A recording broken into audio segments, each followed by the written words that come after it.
안녕하세요, 일렉트로캠입니다. 오늘은 좀 재미난 기사를 가져왔습니다. 그러면서 테슬라를 위시로 아마 미국의 에너지, 배터리, 그리고 지난번에 얘기했던 LNG도 조금 얘기하고, 마지막은 FSD V12가 이제 일반 분들한테도 조금씩 풀리기 시작했는데요. 제가 11.4.9를 갖고 있죠. 그걸 조금 리뷰하면서 V12가 오면 바로 업데이트를 하겠습니다. 그리고 지금 V12에 대한 피드백, 여러 가지들을 믹스해서 또 한번 재미나게 이야기해 볼까 합니다. 참 재미난 건데요. 이건 테슬라가 4680 배터리를 램프업 하는데 쉽진 않죠. 그래도 램프업을 계속 하고 있는데 참 재미난 걸 요청했더라고요. 그러니까 캐소드 코일, 이 배터리 4680 안에 들어가는 코일만 받겠다고 배터리 회사들한테 요청을 했던 것 같습니다. 참 신박하죠. 배터리를 이제 쪼개는 거죠. 뭐 원료를 받아서 자기가 만드는 것도 있지만 배터리를 아예 사오는 것도 있고, 예를 들면 모델 3 이제 인산 LFP가 그런데 그 배터리를 반쯤 만들어서 받겠다는 겁니다.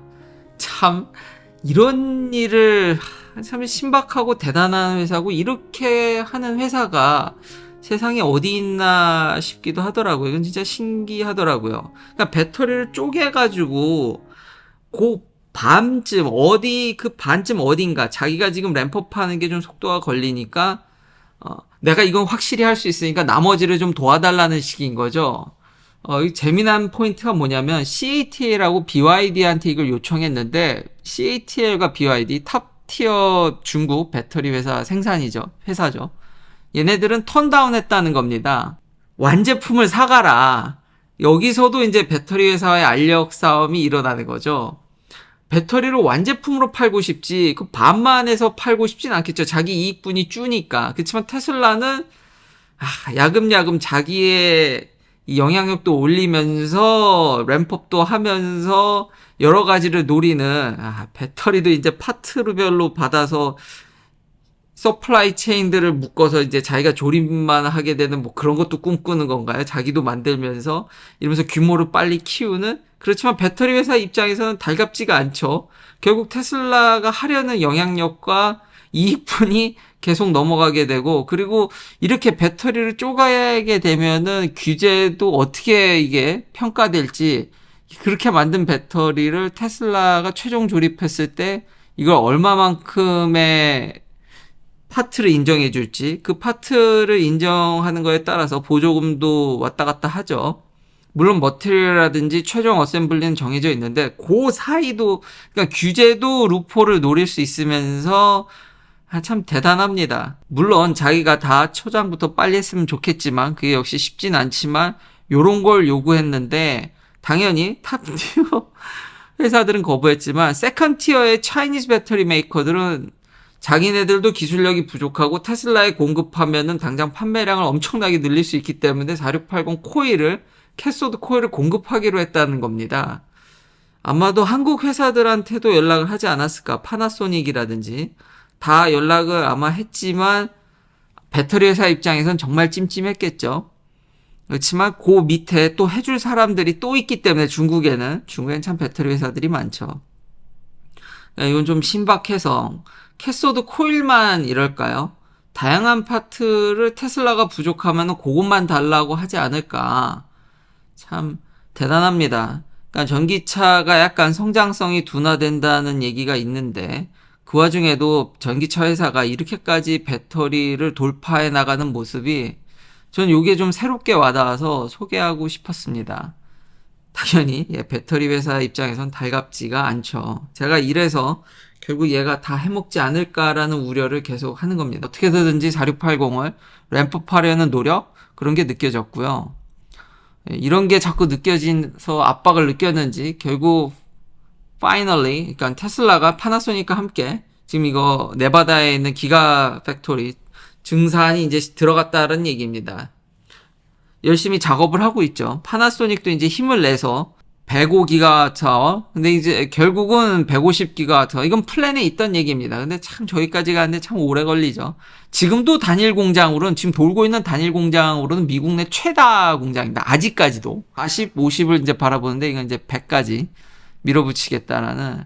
파나소닉은 연말에 가서야나 아마 4680이 잘 되지 않을까라는 생각이 드는데요. 가봐야 알겠죠. 근데 테슬라의 이런 노력이 결국 배터리 회사들한테 프레셔가 갈 거라는 생각이 듭니다. 근데 지금 다시 봐도 참 신박하네요. 그거를 코일만 받는다. 이걸 배터리를 쪼갤 생각을 하다니. 근데 이게 사실 그 코일을 잘 패키징하지 않으면은 바로바로 이걸 말아서 넣지 않으면은 데미지가 갈 텐데 그것도 그렇게 패키징이 쉽진 않은 걸로 알고 있거든요. 그래서 여기 스페셜 패키징이라는 게 나오는데 새롭다. 어떻게 해서든지 올리려고 하는 노력. 참 다양한 방법을 구상하는구나. 이건 새로워서 좀 새롭게 다가와서 이렇게 소개하게 됐습니다. 그리고 이제 좀 있으면 어닝콜이죠. 그래서 제가 지금까지 대충 얘기했던 것들이 대충 질문지들이 나오더라고요. 4680 셀이 사이버 트럭을 증산하는데 당연히 도움을 주기 때문에, 그리고 사이버 트럭에 엄청난 관심이 많기 때문에 이 질문도 언제 멀티 밀리언 셀 퍼 윅이죠. 셀즈 퍼 윅인데 언제 거기에 도달할 수 있을 거냐. 이제는 뭐 몇 달 만에 2천만 개 돌파 이게 아니라 이제 주당 몇 천만 개씩 언제쯤 만들 수 있을 거냐. 그게 궁금하고, 모델 2에 대한 사람들의 역시 저렴한 차에 대한 수요 이런 게 크니까요. 그리고 마진이라든지 사이버 트럭의 예약 현황이 어떤지, 그리고 일론 머스크의 주식 25%, 지금 방금 전에 얘기한 기가 네바다라든지 기가 멕시코에 대해서 혹시 4680이라든지 계속 양산에 대한 질문들이 가장 많이 이제 쉐어되고 투표받은 질문들을 이렇게 또 소개시켜 드렸습니다. 그리고 지난번에 제가 LNG 얘기를 했었죠. 근데 거기서 뭐 이제 질문들이 좀 있었어서, 뭐 국제 관계는 그렇다 치더라고. 제가 거기서 말하고자 하는 포인트는 너무 빨리 램프업이 됐다는 겁니다. LNG를 보내는데 가격은 물론 거기 질문에 러시안 파이프라인보다 당연히 한 30에서 40%가 LNG가, 미국에서 수출한 LNG가 더 비싸겠죠. 배로 실어서, 그리고 더군다나 액화시켜서 보내는데 가격이 쌀 리가 있나요? 근데 생각보다 저는 차이가 저거밖에 안 나서 신기했습니다. 그렇지만 러시아의 싼 가스는 안보 문제가 있죠. 여기서 밸브를 잠갔기 때문에 올라갔습니다. 물론 이제 우크라이나나 러시아가 전쟁하는 것 뒤에는 뭐 미국이 있기 때문에 다 미국 탓이다 뭐 그렇게 얘기할 수도 있는데요. 그런다 한들 유럽 내에서도 갈등이 워낙 많기 때문에 우크라이나 다음에 그 뒤에 있는 폴란드는 그러면은 벌벌 안 떨겠습니까? 그 우크라이나 뒤편에 있는 유럽 국가들은요. 프랑스나 러시아는 더 뒤에 있으니까 괜찮다고는 하지만 그 경계를 맞닿고 있는 유럽 국가들은 불안합니다. 이거 싸지만 이걸 마음대로 쓸 수 없는 요인? 그리고 이 기사들을 제가 여러 번 이렇게 읽어보면은 유럽에서는 그 양을 맞출 수 있냐가 관건이었지 가격은 그렇게 신경을 쓰진 않았더라고요. 초반에 이렇게 미친 듯이 올라가니까요. 심지어는 그 싼 미국의 LNG를 가져다가 자국의, 심지어는 디스트리뷰트하는 가스 회사들이 폭리를 취해서 오히려 미국 가스 회사, 이걸 익스포트하는 회사가 문제가 아니라 자국 문제도 좀 있었더라고요. 좀 지난 얘기지만 여하튼 포인트는 다시 한번 돌아와서 그 양을 맞출 수 있냐 없냐 이겁니다.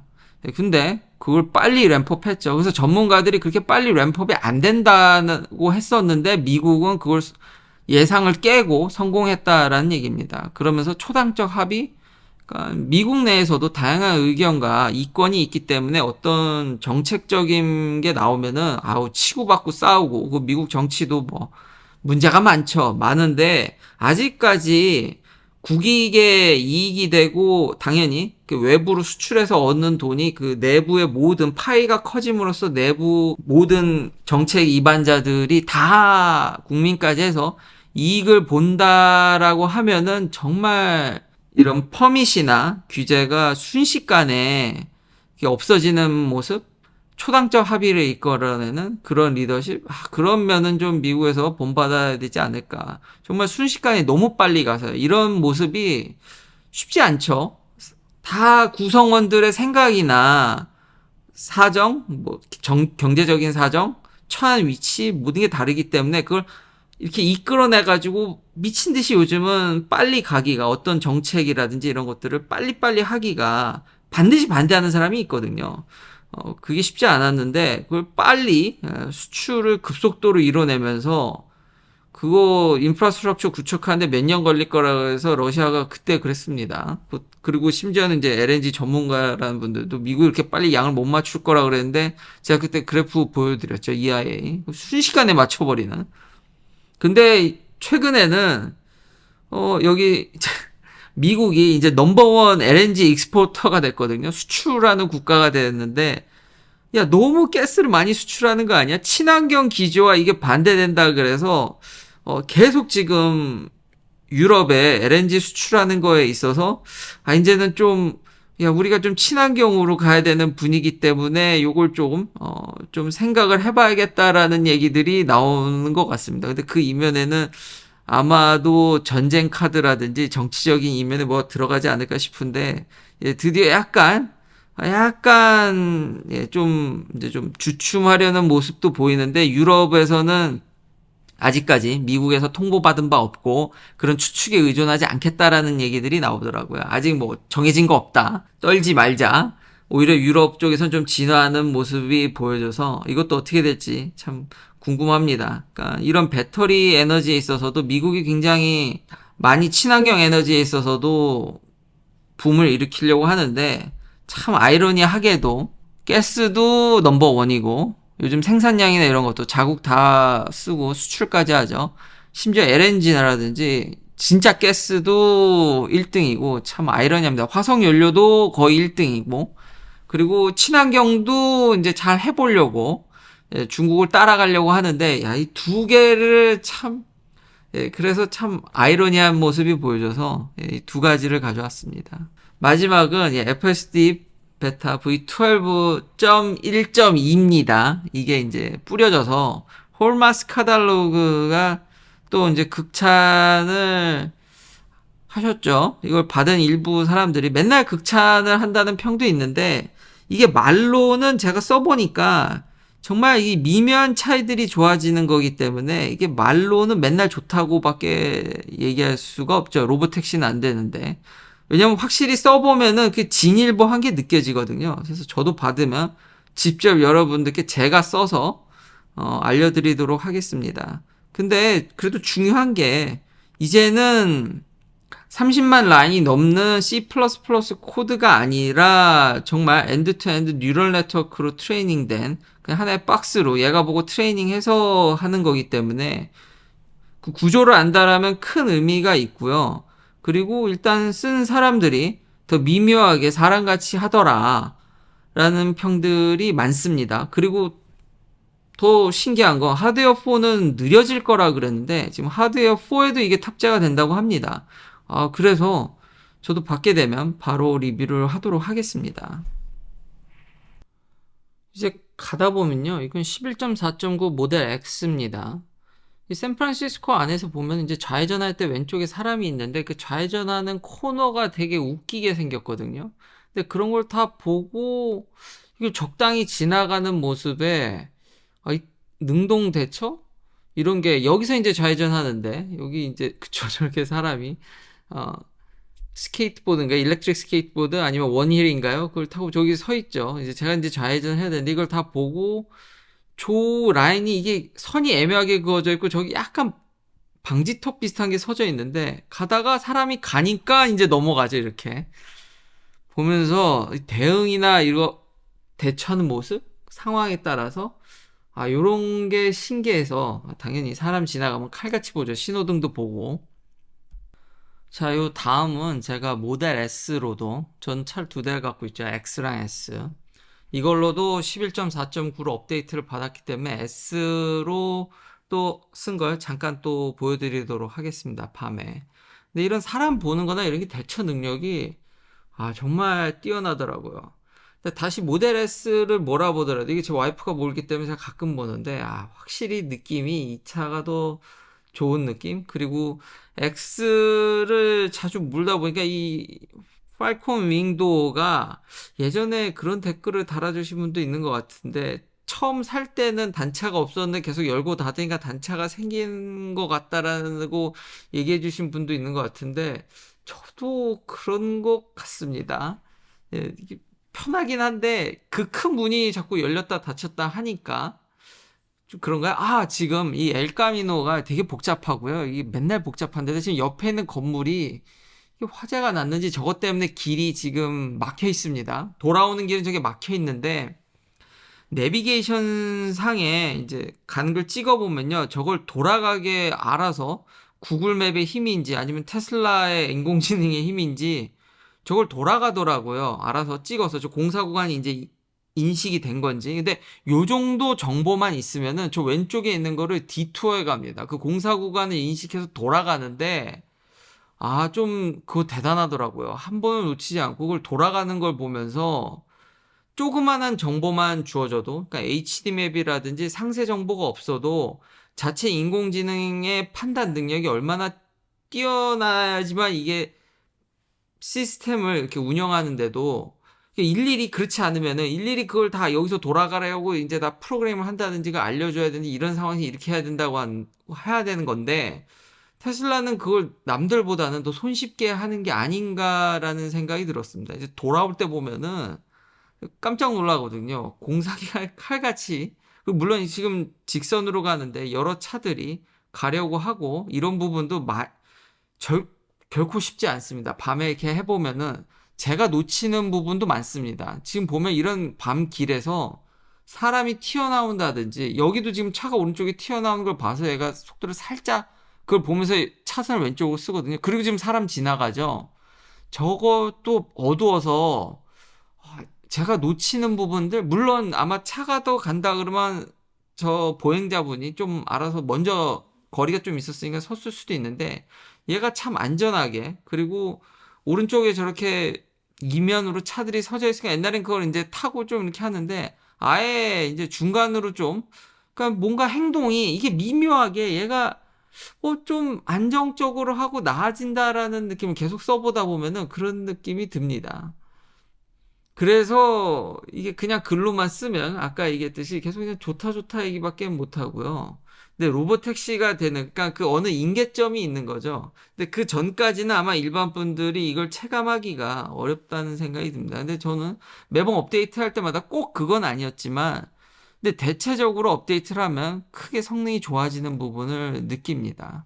이제 좀 있으면 공사 구간을 이건 진짜 놀랍더라고요. 맵에 물론 그렇게 가이드가 되지만, 이건 HD 맵이 아니지 않습니까?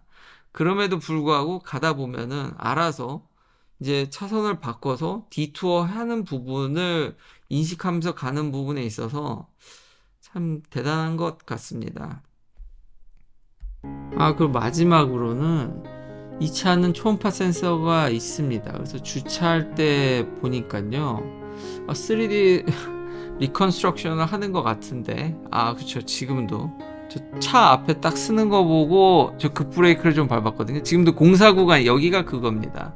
그래서 지금 일련의 상황 대처 능력이 종합적으로 저한테는 계속 이걸 어떻게 안 놓치고 이걸 보고 이걸 보고 어떻게 우회전해서 이걸 알아서 이렇게 들어가는지 그리고 이런 상황에서도 저쪽에 차가 지금 찍혔는지 모르겠지만 왼쪽에 오는데요. 그거를 그 틈을 비집고 확 가더라고요. 약간 조금 시겁한 면도 있는데 그러니까 이걸 돌아가는 이 일련의 상황이 이 골목골목을 돌아가서 이거를 알아서 이렇게 찾아 들어가는 상황이 매번 이걸 자주 다녀보지만 이게 너무 크게 왔습니다. 그리고 아직은 초음파 센서 있는 게 더 나은 것 같긴 합니다. 빨리 하드웨어 4에 더 주차 기능이 더 정밀하게 업데이트 되길 기대하도록 하겠습니다. 긴 영상 시청해 주셔서 감사합니다. 다음도 테슬라 관련 이야기들로 찾아뵙겠습니다.